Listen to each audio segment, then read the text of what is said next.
This is a spectacular game between Lu Miaoyi and the four-time Armenian women's champion, Lilit. I'm not sure how to say her last name there, but yeah, four-time champion of Armenia. And yeah, of course, Lu Miaoyi. A flawless game. Incredible, her immortal game so far. Her accuracy, 94%, literally flawless. Let's go ahead and take a look at the game. Lu Miaoyi starts with pawn to e4, and we have pawn to e6 by Lilit, so with the French defense. And now we have pawn to d4. If you have opportunity to take space in the center, you should. And now we have pawn to d5 by Lilit, and knight to c3 by Lu Miaoyi. Both players just battling to control the center of the board, as you should, of course, always do in the opening. That's all chess strategy revolves around center control. Knight to f6 by the Armenian master, and now pawn to e5 by Lu Miaoyi, kicking that knight. And you can see that little book symbol. That means these are all moves that have been played basically hundreds, if not thousands of times by chess masters.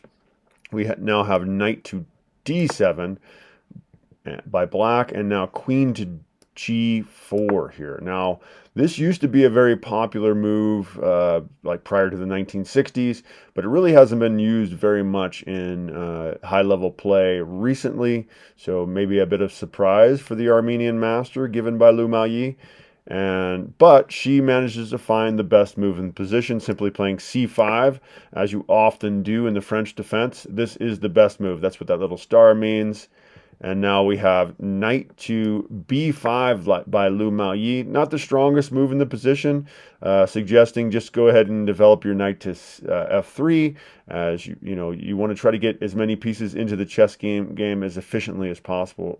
And moving your knight to second time is not great fundamentals. And yeah, this is for Lu Miaoyi. If she was one of my students, I'd be like, wait a second. So you've already got your queen out. You're moving your knight for the second time. What are you doing, Lu Miaoyi? Come on, you can play better than that. But we'll see. This goes very well for Lu Miaoyi. The Armenian master plays knight to c6, and yeah, this is an inaccuracy. It's not the best way to play. Definitely should have captured the pawn here first, and things would have worked out a little bit better. That would be pretty much even, as far as nobody would have the advantage if Lilit had captured on d4 instead. Of course, we have knight to d6. That was kind of the whole point of that move. Putting the knight on b5 was maybe getting this pawn lodged in black's side of the board.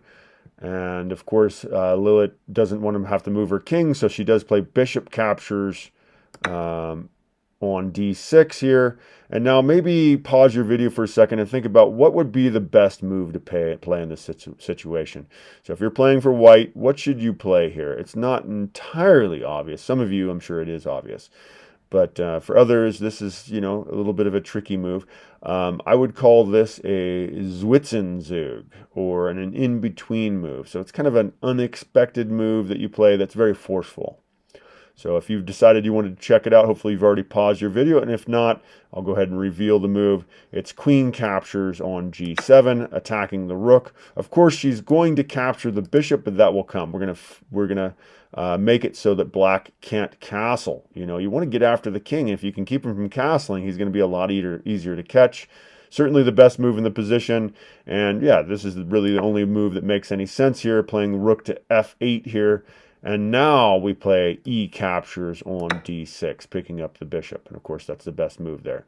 And now black plays knight captures on d4, perhaps threatening this move here. Knight captures on c2, which seems pretty dangerous, but actually it can't be played in the position. This would be a mistake.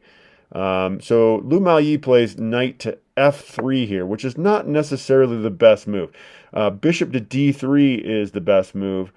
Just kind of getting the bishop into the game. Not really worried about it. You don't have to defend against knight takes c2, and we'll see why in a second here, as it does happen. So knight captures on c2 is a mistake. That should not have been played. And you can see the move we should have played was knight to, or the move that black should have played was knight to f5 here. And we'll take a look at that variation now. Yeah, the only thing that really would have defended in the position is to play knight to f5 here. And then, you know, Lu Miaoyi would be forced to basically bring her queen back. Best place to do it would be c3. Then queen to f6 by black. And then bishop develops to f4 here would make the most sense for white. And then, yeah, just go ahead and trade queens for black. And this position would certainly be better for black than the one that happens on the board. This is you know, a position that can be drawed. It's going to be harder to hold on to that pawn. And you know, Lu Miaoyi's pawn structure is pretty much wrecked here. So at least on the queen side. So this would have been the way to go for our Armenian 4-time champion. But that's not what happened on the board, and we'll go ahead and go back to the actual game here now. Yeah, so instead, Lilit captured on c2, and of course, we got to go ahead and reposition our king. We're in check, so king to d1 makes sense here. And now, yeah, black blunders. She could not afford to capture on a1. That's the move she actually plays, but this is a blunder in the position. It loses the game. There's really no way to save herself at this point. So let's take a look at the move she should have played. She should have played knight to b4 instead, and she would have had chances. So instead, Lilit should have played knight to b4, and then probably bishop to g5 would be best here, attacking the queen.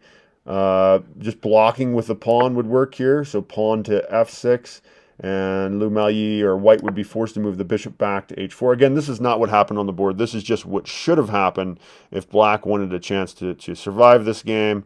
And then knight could come to, so we have knight goes to b6 now, and then bishop back to, or bishop to b5 by white, and that knight should reposition to c6 blocking, and then probably pawn to b3.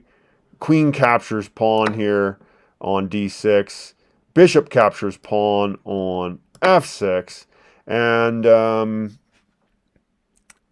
well, this is not, white would have, or black would have better chances in this position. You can see that white's king is stuck in the middle of the board. You know, black's king isn't much better, but yeah, there's ways that black could defend this position. In fact, black is winning technically in this position, although it certainly would not be easy to continue from here. Anyway, let's go ahead and go back to what actually happened on the board. Yeah, so Lilit did blunder, and she captures the rook here, and now Lu Miaoyi begins the beginning of the end. The attack, bishop to b5 here, played by Lu Miaoyi. Certainly the strongest move in the position, and really the only move that makes any sense here. The only chance is queen to b6. That's the only move she had. Of course, the queen was going to be attacked anyway, probably here. And now we have rook to e1 by Lu Miaoyi. Definitely the best move in the position. Just continuing to pile up pieces on the king who's trapped in the center of the board. And queen captures pawn is the best move that can be played in this position. Queen captures on d6, and the Armenian master does find that. And now we do have bishop to g5, and boy, things are getting rough for black there in the center of the board. This is why we try to castle early, although Lu Miaoyi didn't manage to castle either. And now we have pawn to g6 here, which is a little bit of a mistake, but it makes little difference really when it comes down to it at this point. The f6 move is better, but it's still going to be crushing either way, so we're not going to go into that exactly here. And so now we have knight to e6, or excuse me, knight to e5 by Lu Miaoyi, and now we do see pawn to f6, the best move in the position for black. And Lu Miaoyi goes ahead and captures the f6 pawn. We have pawn to a6 now. This is the best move in the position. And Lu Miaoyi just kind of ignores the attack on the bishop and attacks the queen instead with knight to f7. This is the best move in the position. And Black does blunder actually here and capture with rook captures. Well, it's not a blunder, it's a mistake. So, you know, well, I'd say it's a blunder because it leads to mate in 4. So, um, so this was a mistake. What should have been played is queen. You can see the green arrow there, queen back to e7 here. So we'll go ahead and take a look at that now. So instead of capturing the knight, queen to e7 would be the best way to defend here. And of course, bishop captures queen, rook captures knight, attacking the queen. And now, white would be forced to move their queen, probably g5, and king captures bishop. And yeah, the queen would be able to capture here, though, on e6, so not as rosy as it looked at first. And then queen could go over here to h6 check, and the king would be forced over. And anyway, this would be better than what happened on the board, because what happened on the board was set up for a mate in 4. We'll go ahead and we will go ahead and go back to the position on the board now. Okay, so the Armenian champion actually grabs the knight here, which was a mistake. And now Lu Miaoyi plays queen to g8, and this is where the Armenian master resigns the game. So Lu Miaoyi wins this game in just 18 moves. So a miniature is any chess game below 25 moves or less.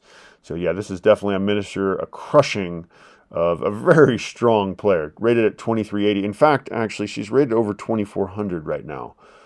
Is Lilit, the player who lost to Lu Miaoyi here. So, and of course, Lu Miaoyi is now rated at 2400, 2399 currently. Yeah, and the reason that she resigned here is this is mate in 4. There's not much that can be done. Yeah, we'll take a look at that mate in 4. So probably queen to f8, well, is the best way to go here.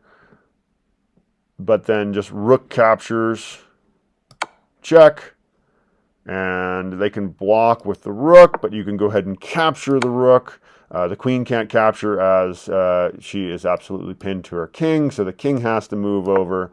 And now you can capture the knight. This is double check. In the situation of a double check, the king must always move. Because, yeah, you can't capture the rook because the bishop is checking, and you can't block the bishop, well, because the rook is checking. So they're forced to move over, and then we have the opera mate, basically. The opera mate from Paul Morphy's 1858 opera game. The only thing he had left was a bishop and a rook. He sacrificed everything else, and he had a very similar checkmate to this in that very famous 17-move game, so even shorter than this one. Anyway, so yeah. That's the game. And of course, like I said, the resignation happened a couple moves earlier. This Armenian master, she could see that this was going to be a mate in 4. She could definitely see that. So, so she resigned the game. Anyway, thank you for joining me for that. I hope you enjoyed it. Please like and subscribe, as I will be posting many more game reviews. A lot of Lu Miaoyi's, but I will be covering other games. Please let me know if there is a game you think I should cover. Thank you for joining me. Take care. Bye-bye.